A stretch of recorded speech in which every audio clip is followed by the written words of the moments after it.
Good afternoon students. आज या ठिकाणी आपण BA द्वितीय वर्ष गृहविज्ञान विषयाच्या तासिकेसाठी आपण या ठिकाणी आलेलो आहोत.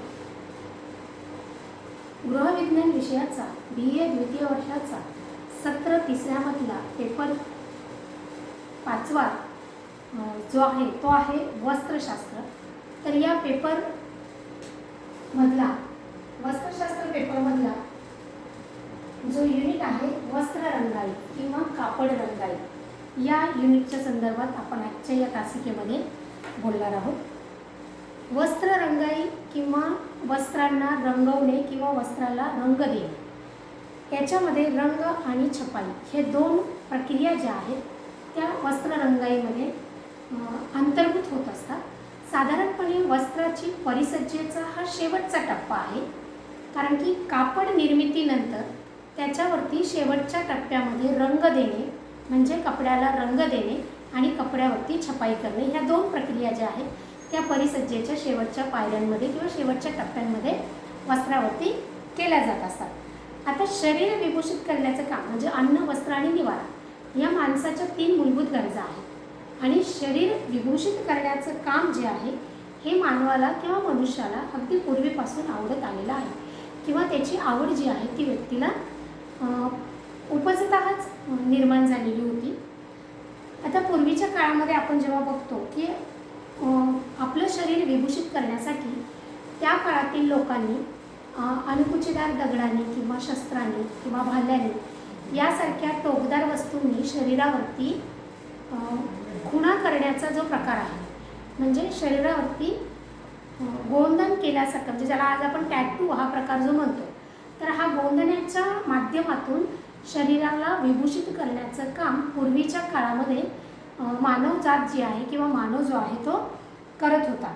आणि आजसुद्धा ही पद्धत जी आहे गोंदण्याची ही आदिवासी भागामध्ये आजही दिसून येते आहे. आणि आपण आत्ता त्याला टॅटू स्वरूपामध्ये अनेक ठिकाणी, म्हणजे प्रत्येक जवळपास बऱ्याचशा मुलींच्या हातावरती, चेहऱ्यावरती त्या टॅटूचा जो प्रकार आहे तो आपण बघतो. आणि हे टॅटू म्हणजेच सुरुवातीचं गोंदन ही एक पद्धत आहे. आता सुरुवातीला हे करणं थोडंसं नाही तर खूप सारं त्रासदायक होतं, म्हणजे भयानक त्रासदायक अशी ही प्रक्रिया होती, किंवा त्याला सुईनी किंवा धारदार वस्तूंनी, शस्त्रांनी, भाल्यानी त्याला त्या स्किनला टोचून त्या ठिकाणी नमुने निर्माण केले जात होते. म्हणजे त्या ठिकाणी जखमा अगोदर तयार होत होत्या आणि मग नंतर काय झालं की साधारणपणे हा खूप त्रासदायक प्रकार आहे. त्याच्यामुळे पुढे चालून लोकांनी रंगीत माती, फुलं किंवा झाडांची पानं किंवा झाडांच्या बिया, बुंदे याचा कस काढून त्याच्यापासून रंग बनवायला सुरुवात केली. आणि हा जो काही रंग आहे तो रंग ते लोक शरीरावरती लावून त्याच्यापासून आपलं शरीर जे आहे ते विभूषित करू लागले. शरीर संरक्षणासाठी झाडांचा पाला, साली, फांद्या या सगळ्या वस्तूंचा वापर ते शरीर संरक्षणासाठी करत होते. आणि शरीर विभूषणासाठी त्याचा अगोदर ते फुलाच्या पानांच्या रंगापासून, म्हणजे त्याच्या रसापासून किंवा त्याच्या कसापासून ते रंग तयार करत होते आणि त्याचा वापर ते स्वतःच्या शरीरावरती रेखाटण्यासाठी करत होते. म्हणजे याच्यावरून हे लक्षात येतं की वस्त्राच्या देखील पूर्वी, म्हणजे वस्त्र म्हणून जेव्हा त्यांनी झाडाचे, वनस्पतींचे पानं, साली याचा वापर सुरू केला, त्याच्याही आधी शरीर रंगवण्याची, म्हणजे रंगाची निर्मिती जी आहे किंवा रंगाचं उत्पन्न जे आहे किंवा रंगाचा शोध जो आहे तो त्याच्याही आधीचा आहे. म्हणजे की वस्त्राच्या निर्मितीच्या आधीपासून वस्त्र रंगाई जी आहे किंवा रंग जो आहे तो त्याच्या आधीपासून उपलब्ध झालेला आहे.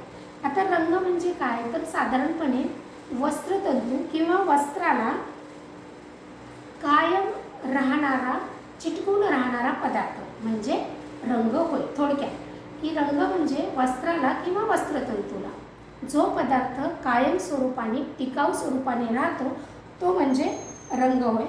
आणि रंगण्याची जी क्रिया आहे, रंगवण्याची जी क्रिया आहे किंवा प्रक्रिया आहे ही अतिशय प्राचीन असून त्याचा जो प्रसार आहे तो भारतापासूनच इतर देशांमध्ये सुरुवात झालेला आहे. म्हणजे रंगाची जी सुरुवात आहे तिची प्राचीन इतिहास जो आहे तो भारतामधनंच दिसून येतो आणि भारतामधनं मग तो इतर देशांमध्ये प्रसार पावलेला आहे.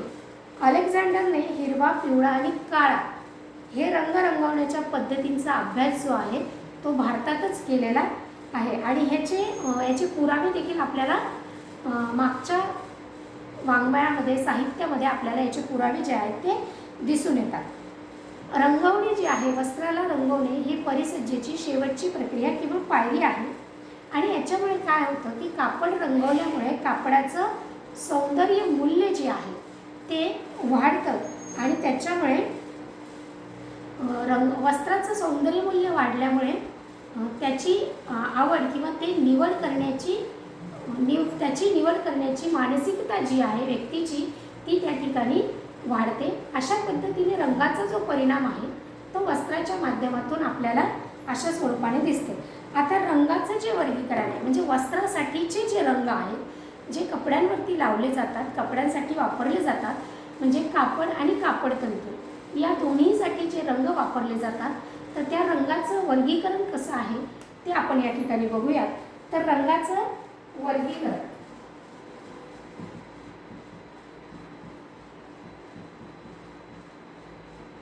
रंगाचे वर्गीकरण हे मूळ 2 भागांमध्ये केले जाते. पहिला भाग म्हणजे नैसर्गिक रंग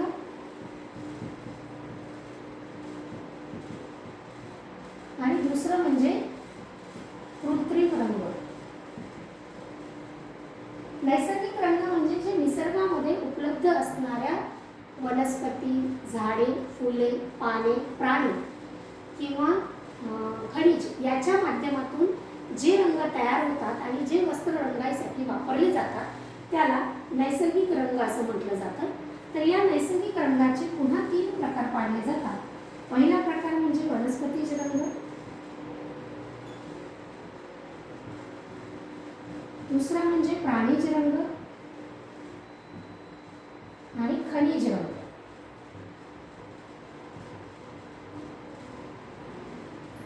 वनस्पतीज, प्राणीज आणि खनिज असे 3 प्रकाराचे नैसर्गिक रंग जे वस्त्रतंतूसाठी किंवा वस्त्र रंगाईसाठी वापरले जातात. तर वनस्पतीचे रंग कोणते कोणते आहेत तर नीळ, ॲलिझरीन, लॉगवूड आणि हळद. नीळ, ॲलिझरीन, लॉगवूड आणि हळद हे 4 रंग जे आहेत ते वनस्पतीज रंग आहेत. साधारणपणे वनस्पतीज रंग या शब्दावरून आपल्याला लक्षात येतं की वनस्पतीच्या पानापासून, फुलापासून, बियापासून, बुंद्यापासून किंवा मुळ्यापासून याच्यापासून तो रंगाचा एक्स्ट्रॅक्ट जो आहे तो वेगळा केला जातो आणि त्याचा वापर करून वस्त्राला रंगाई केली जाते किंवा कपड्यावरती रंग दिला जातो किंवा वस्त्रतंतू रंगवले जातात.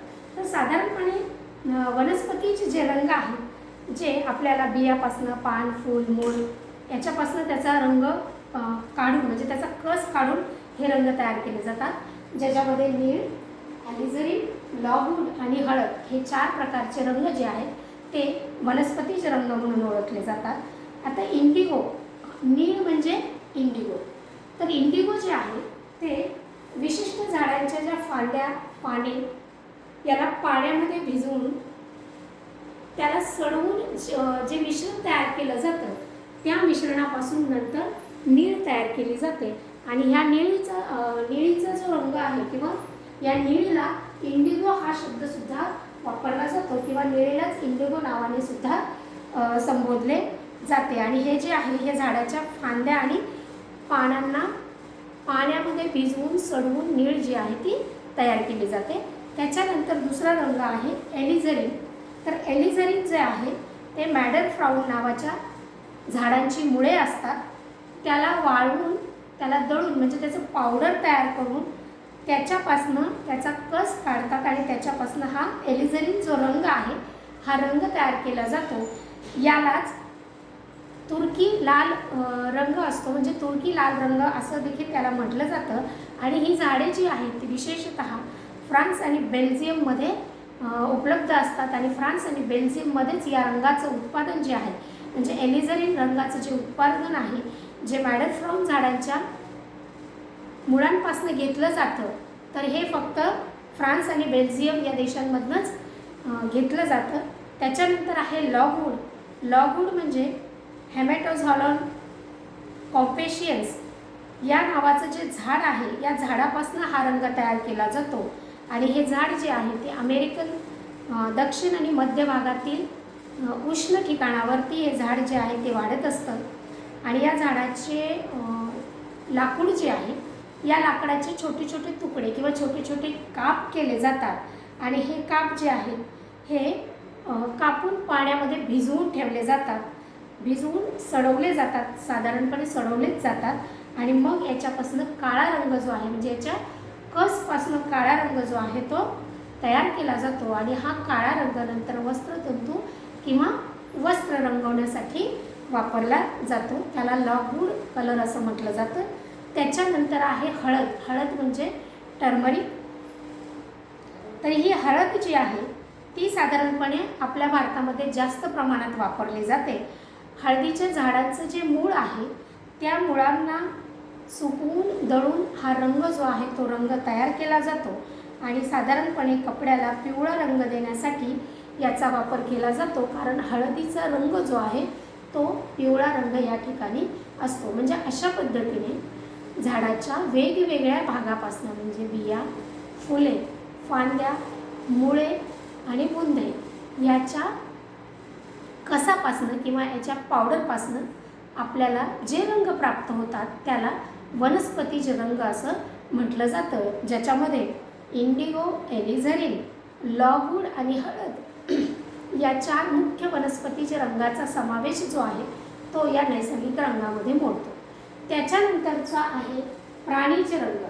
आता प्राणीचे रंग म्हणजे नेमकं काय तर साधारणपणे विशिष्ट जातींच्या किड्यांपासून किंवा प्राण्यांपासून म्हणजे पाण्यात माशांपासून विशिष्ट जातीचे किडे आणि समुद्री मासे याच्यापासून जे रंग तयार केले जातात ते रंग म्हणजे प्राणीचे रंग होय. याच्यामध्ये 2 प्रकारचे रंग तयार केले जातात. एक आहे कोचिनियन आणि दुसरा आहे ताईरी जांभळा.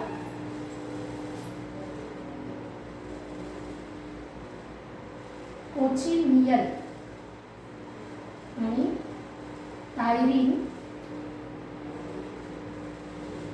जांभळा हे 2 रंग जे आहेत ते प्राणीज पदार्थांपासून किंवा प्राण्यांपासून तयार होतात म्हणून याला प्राणीज रंग असं संबोधलं जातं. तर कोचिनियन जो रंग आहे हा रंग तयार करण्यासाठी कोकस कॅक्टी नावाच्या मादी किड्यांचा वापर जो आहे कोकस कॅक्टी नावाच्या मादी किड्यांचा उपयोग जो आहे तो हा कोचिनियन रंग तयार करण्यासाठी केला जातो.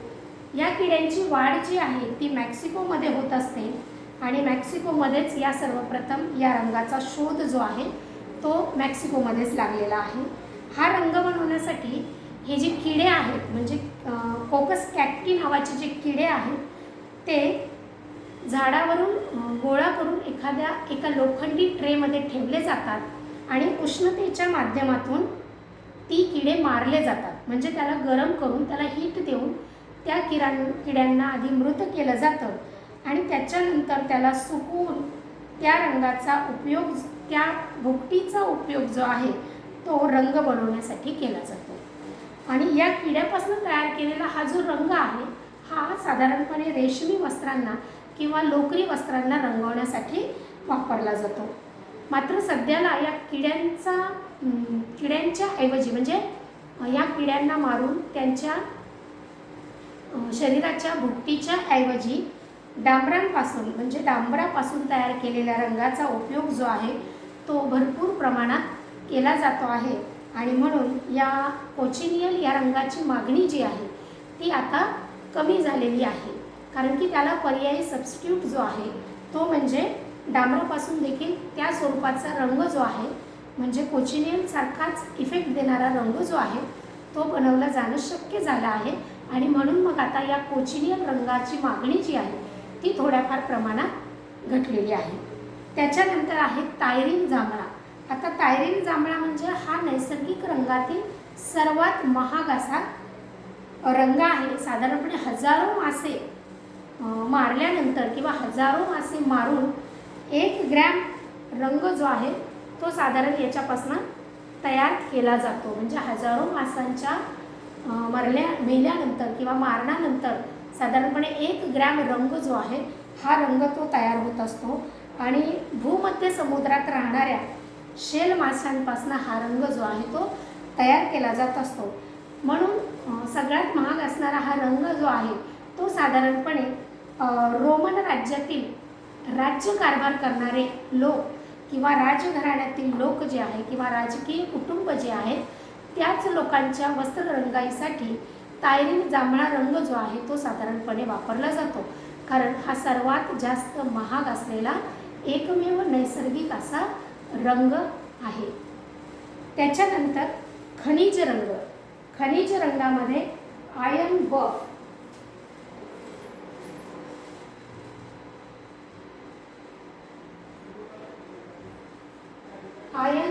नावाचा रंग जो आहे तो साधारण खनिज रंगापासून किंवा धातुजन्य पदार्थापासून घटकांपासून आयर्न बफ नावाचा रंग जो आहे तो तयार केला जात असतो. हा रंग तयार करण्यासाठी लोखंडाचा किस किंवा लोखंडाचा अंश जो आहे तो या रंग तयार करण्यासाठी वापरला जातो आणि लोखंडाचा वापर करत असतो म्हणून याला आयर्न बफ असं नाव दिलेलं आहे किंवा आयर्न बफ असं याला संबोधलं जातं.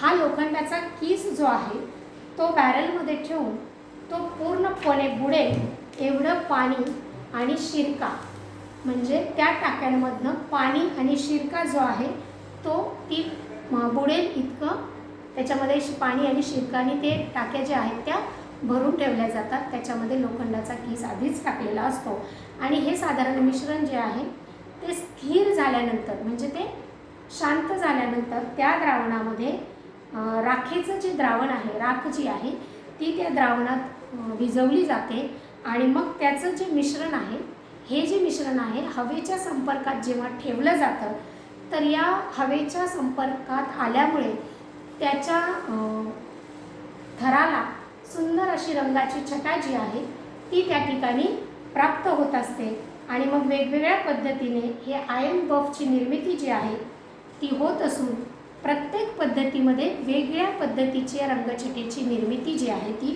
होते. साधारणपणे फिक्या पिवळसर तपकिरी रंगापासून तर गडद तपकिरी लालसर रंगापर्यंतच्या छटा ज्या आहेत त्या ह्या मिश्रणापासून किंवा या संत झालेल्या थरावरती आपल्याला दिसून येतात आणि या संत झालेल्या थरावरचा जो रंग आहे तो वस्त्र रंगाईसाठी, कापड रंगाईसाठी किंवा वस्त्रतंतूच्या रंगाईसाठी साधारणपणे वापरला जातो.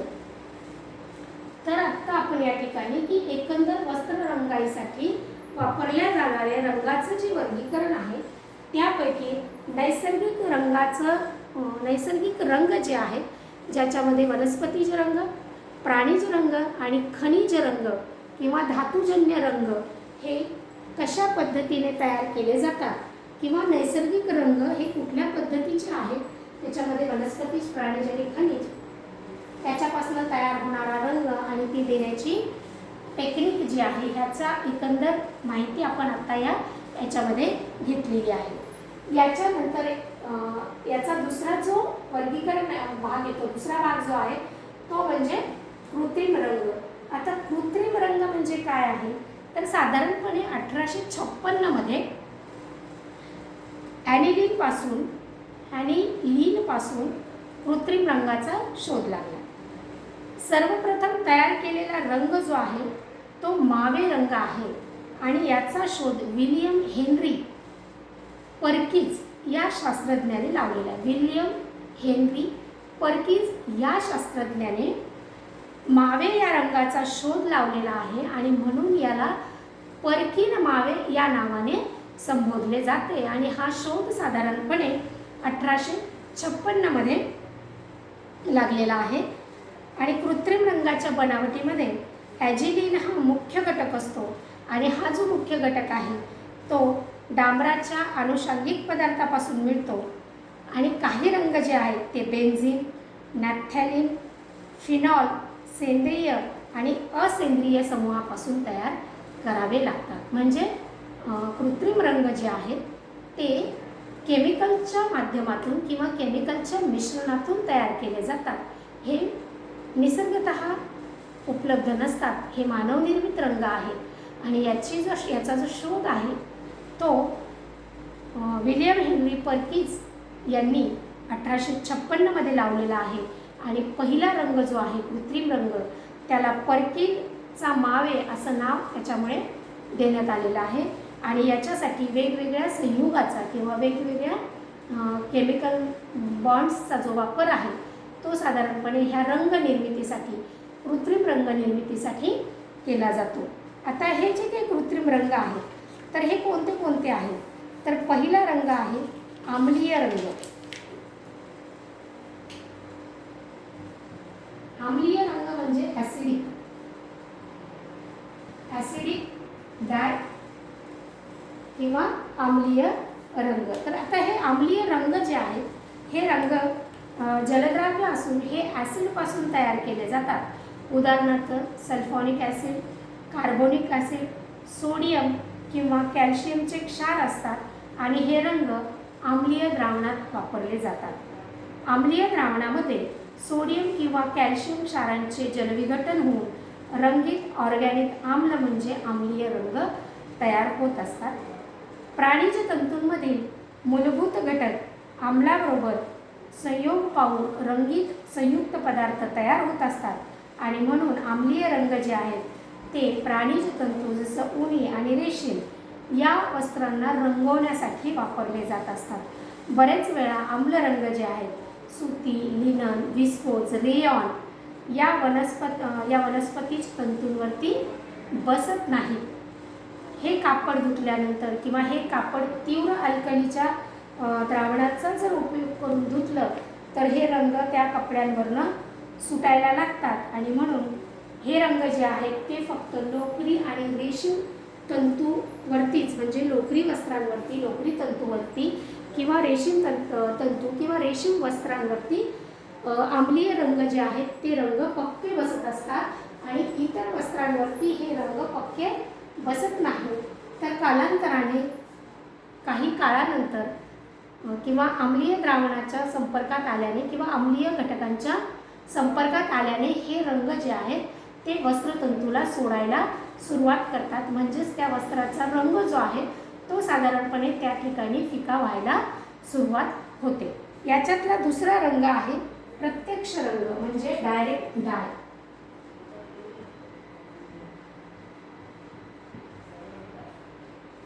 प्रत्यक्ष रंग हे रंग स्वस्त आणि वापरायला एकदम सोपे असतात.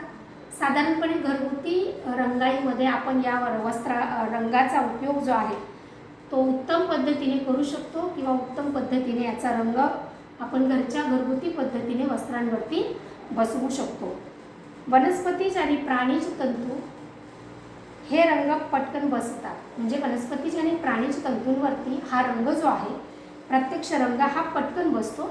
हा रंग जो आहे तो पावडर फॉर्ममध्ये असतो, म्हणजे भुकटीच्या स्वरूपात हा रंग बाजारामध्ये उपलब्ध असतो. हा रंग पाण्यामध्ये सहज विरघळला जात असतो. परंतु रंगवण्याची प्रक्रिया करताना किंवा रंगवताना रंग पाण्यापासून वेगळा होण्यासाठी आणि तंतूवर बसण्यासाठी, म्हणजे वस्त्रावरती किंवा वस्त्रतंतूवरती बसण्यासाठी याच्यामध्ये खाण्याच्या मिठाचा वापर जो आहे तो त्या द्रावणामध्ये केला जातो. मिठामुळे पाण्यामधून रंगाचे जे रंग कण जे असतात ते वेगळे होतात आणि ते आपल्या वस्त्रावरती किंवा तंतूंवरती येऊन बसतात आणि मग त्याच्यामुळे ते पक्के त्या ठिकाणी राहतात. म्हणून रंगवल्यानंतर पक्के बसण्याची प्रक्रिया जर केली नाही तर धुण्यातून हे रंग निघून जाऊ शकतात. प्रत्यक्ष रंगाच्या रंगछटेची याची मालिका जी आहे ती खूप लांबपर्यंत आणि चमकदार अशी हे रंग मालिका जी आहे ती खूप लांबपर्यंत आहे. परंतु याचे रंग जे आहेत ते इतके चमकदार किंवा शायनी असे हे कलर नसतात. ॲसिटिक ॲसिडसोबत सोडियम किंवा पोटॅशियम यांची क्रिया जर झाली तर त्याच्यानंतर हे रंग कमी प्रमाणात धुतले जातात, म्हणजे कमी प्रमाणात हा वस्त्रापासून किंवा कपड्यांपासून हा रंग सुटतो आणि कॉपर सल्फेटच्या क्रियेमुळे सूर्यप्रकाशात देखील हा रंग पक्का असतो. म्हणजे साधारणपणे प्रत्यक्ष रंग जे आहेत ते वस्त्र रंगवण्याची क्रिया करताना सोपे जातात. घरगुती पद्धतीने आपण हा रंग वस्त्रावरती, कपड्यावरती, तंतूवरती बसवू शकतो. साधारणपणे पाण्यामध्ये विरघळू शकतील अशा पावडर स्वरूपामध्ये हे रंग मार्केटमध्ये उपलब्ध आहेत. पाण्यामध्ये याला विरघळून याच्यामध्ये वस्त्र बुडवून त्याच्यावरती हा रंग बसवला जातो. परंतु पाण्यामधून रंगाचे कण वेगळं होण्यासाठी याच्यामध्ये खाण्याच्या मिठाचा वापर जो आहे तो या रंगामध्ये केला जातो. आजच्या या तासिकेमध्ये आपण रंगाच्या वर्गीकरणातलं नैसर्गिक रंग पूर्णतः आपण बघितलेला आहे. कृत्रिम रंगामध्ये आपण सुरुवातीचे 2 रंग बघितलेले आहेत. बाकीचे रंग आपण पुढच्या तासिकेमध्ये बघूया. आज आपण या ठिकाणी थांबतो आहोत. थँक्यू.